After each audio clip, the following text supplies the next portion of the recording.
नमस्कार मित्रांनो, स्वागत आहे आपल्या व्हिडिओमध्ये मित्रांनो. आपल्या यूट्यूब चॅनलवर तुमचं मनापासून स्वागत आहे.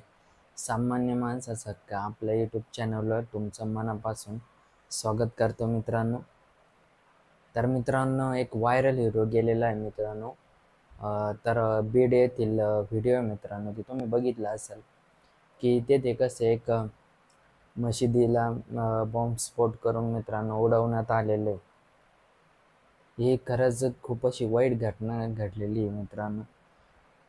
कारण की आपल्याला काहीच अधिकार नाही का कोणाच्या भावनांशी किंवा असं त्यांच्या देवी देवतांचा अपमान करणं. आपल्याला कोणीच असा हक्क दिलेला नाही मित्रांनो.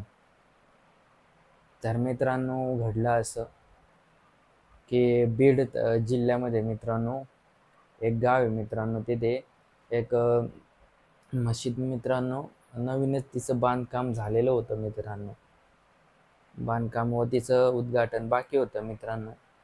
तर दोन असे आपले हिंदू समाजाचे तरुण मित्रांनो तेथे गेले व त्यांना विचारणा केली की हे इथं तुम्हाला बांधायला कोणी लावली मशीद म्हणून.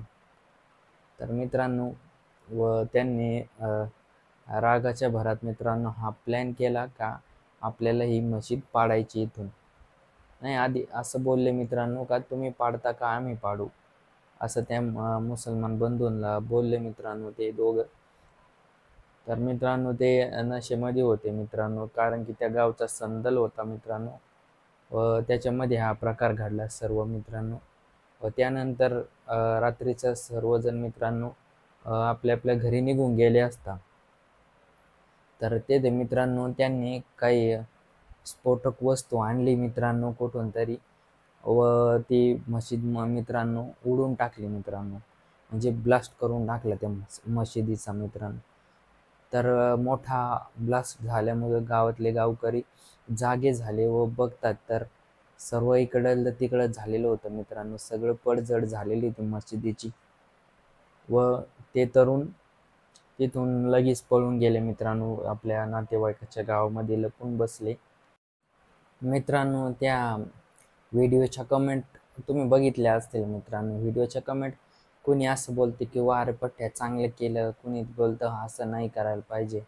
ह्या कमेंट पाहून असं वाटलं मित्रांनो, कारण की हे जर असं जर चालत राहिलं तर आपला देश नक्कीच बरबाद होईल मित्रांनो. कारण की असं याच्या त्याच्या भावना जर दुखावल्या दुसऱ्या समाजाच्या मित्रांनो तर आपली एकी राहायचीच नाही. जे आपले मुस्लिम व हिंदू भावांची एकी आहे मित्रांनो ती कायम टिकली पाहिजे मित्रांनो. कारण की जे त्यांना सपोर्ट करतायत मित्रांनो ते खरंच वाईटच आहे मित्रांनो. कारण की असं करायला पाहिजेच नाही मित्रांनो. व कमेंटमध्ये आता त्यांना अरेस्ट केलेलं आहे मित्रांनो, पोलिसांनी पकडून नेलेलं आहे. आता त्यांचं भोगायचं आहे मित्रांनो सजा. कारण की बॉम्ब ब्लास्ट करा म्हणजे हे काय सामान्य गुन्हा नाही मित्रांनो. याच्यामध्ये भरपूर अशी त्यांना सजा पण होऊ शकते व दंड देखील आहे. बरेच दिवस त्यांना जेलमध्ये सडावं लागणार. त्यांना काय कोणी जामीन करायला किंवा त्यांना कोणी बघायला नाही जाणार. हे कमेंट करणारे हे छान केलं बाबा, चांगलं केलं, हा कोणी अधिकार दिलेला आहे असं कृत्य करायचं.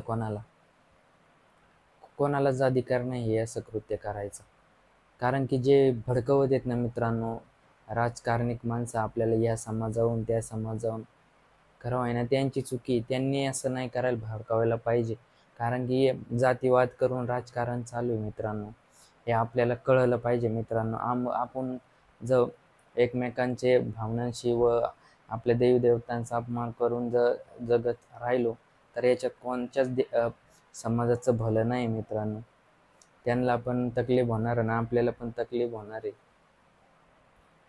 जर तुम्हाला समाजकार्य नसेल जमत तर ह्या कुटाने देखील करू नका मित्रांनो. कारण की आता ते दोघं ज्या घरातले असतील मित्रांनो ते देखील तरुणच आहेत. त्यांचे देखील आईबाप आहे. एकदा ते जेलमध्ये गेले म्हटल्यावर यांना कोण पाहणार आहे का? कमेंट करणार येणार आहे का यांच्या घराच्यांना सांभाळ करायला?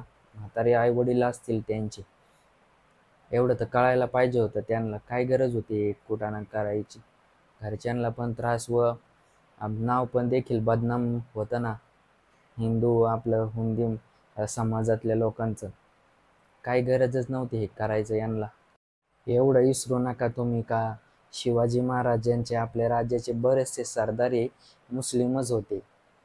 त्यांनी देखील आपल्या स्वातंत्र्यासाठी त्यांचे प्राणाची आहुती दिलेली आहे. जेवढा आपला देश आहे तेवढा देखील त्यांचा पण देश आहे मित्रांनो. कारण की त्यांचं त्यांचं पण राष्ट्र हे जण आपलं पण राष्ट्र हे दे मित्रांनो. त्याच्यामुळं ना भेदभाव करणे हे ना टाळत जा. कारण की आपल्याला कोणी देखील भडकवलं तर आपल्याला पण आहे, विचार करण्याची मानसिकता आहे तेवढी आपली. आजकाल पिढी सर्व शिकेल सावरेल, त्यांना कळतं काय चुकीचं व काय बरोबर. तर मित्रांनो, आजचा व्हिडिओ कसा वाटला मित्रांनो कमेंट करून नक्की कळवा. व तुम्हाला ह्या ह्या मुद्द्यावर काय तुमचं मनातलं भावना आहे मित्रांनो त्या देखील कमेंट करा मित्रांनो. व माझ्याकडून काही चुकी झाली असेल व्हिडिओमध्ये तर माफ करा मित्रांनो. तुम्ही देखील मला कमेंटमध्ये कळवा व्हिडिओ कसा वाटला. व सर्वांना जय आदिवासी, जय महाराष्ट्र. भेटूया आपण एक पुढच्या व्हिडिओमध्ये एक नवीन टॉपिकवर. व लाईक, सबस्क्राईब, शेअर नक्की करा मित्रांनो.